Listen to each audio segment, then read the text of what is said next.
Berjumpa kembali bersama saya, Pastor Lawrence Dihe, dalam acara renungan pada Pesta Tritunggal Maha Kudus.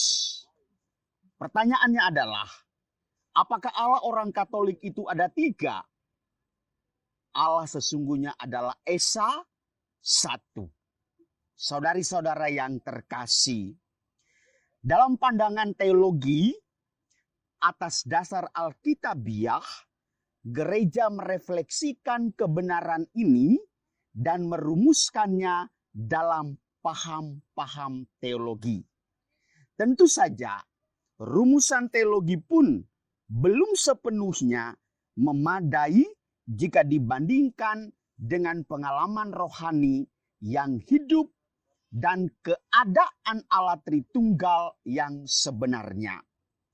Gereja telah menempuh perjalanan panjang dalam usaha merumuskan dan mempertahankan ajaran iman Allah Tritunggal. Dua konsili ekumenis yang pantas disebut adalah Konsili Nikea pada tahun 325 dan Konsili Konstantinopel pertama pada tahun 381. Dikatakan demikian, Allah Bapa itu adalah sumber tak bersumber, sejak kekal awal tanpa permulaan, menerimakan seluruh dirinya kepada Allah Putra. Maka Bapa dan Putra sama dalam segala hal, kecuali dalam cara memiliki kealahan, menerima dan menerimakan. Penerimaan seluruh kealahan dari Bapa dan dari Putra nampak dalam Roh Kudus. Allah memberi diri seluruhnya secara tak terbagi.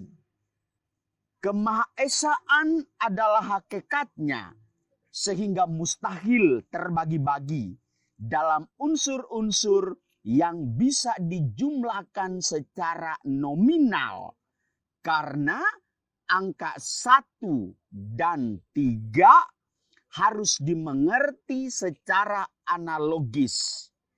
Allah itu Maha Esa, satu dalam kodratnya, dan berpribadi 3.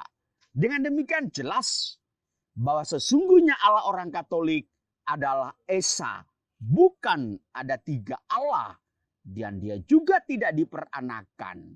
Ibu bapak, saudara-saudara yang terkasih dalam Yesus Kristus.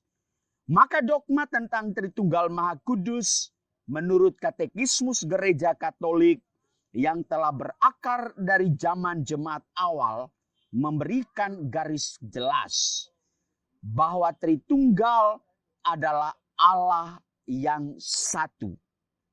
Ketiga pribadi berbeda secara real satu sama lain, yaitu di dalam hal hubungan Allah Bapa yang melahirkan, Allah Putra yang dilahirkan, dan Roh Kudus yang dihembuskan.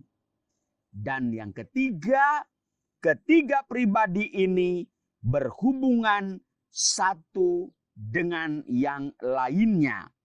Bapa dihubungkan dengan Putra, Putra dengan Bapa, dan Roh Kudus dihubungkan dengan keduanya.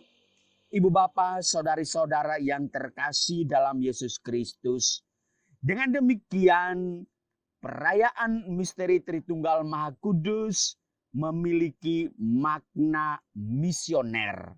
Sebagaimana dalam pesan Injil, pergilah ke seluruh dunia dan wartakanlah Injil dan baptislah mereka dalam nama Bapa dan Putra dan Roh Kudus.